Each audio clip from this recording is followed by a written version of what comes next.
অস্ট্রেলিয়ার বিপক্ষে ODI squad ঘোষণা করেছেন টিম বাংলাদেশ। 4 বছর পর মোসাদ্দেক হোসেন সৈকত এবার জাতীয় দলে ডাক পেয়েছে। অস্ট্রেলিয়ার বিপক্ষে স্কোয়াড ঘোষণা করছে, সেটা শুনে নিন।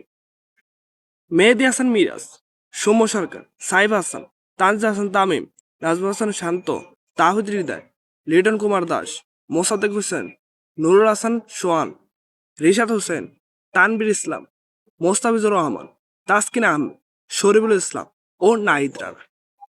কেমন লেগেছে অস্ট্রেলিয়ার বিপক্ষে বাংলাদেশের স্কোয়াড? আমার কাছে দুর্দান্ত লেগেছে।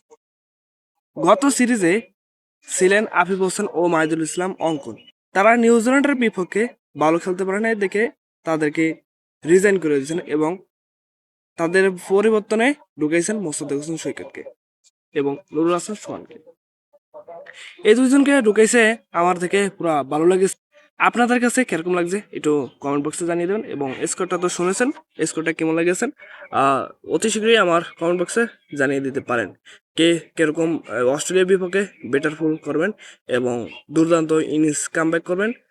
আর আফিফ হোসেন ও মাহিদুল ইসলামকে বাদ দেওয়ার কারণটা এটাই যে তারা নিউজিল্যান্ডের বিপক্ষে সিরিজ ভালো খেলতে পারেনি, তাই তাদেরকে রিজাইন করে দিচ্ছেন স্কোর থেকে।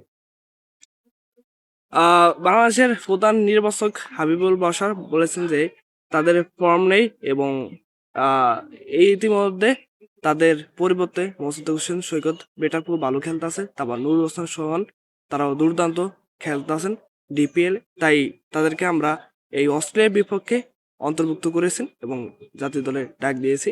তারা আশা করি অস্ট্রেলিয়ার বিপক্ষে ভালো খেলবেন, দুর্দান্ত খেলবেন।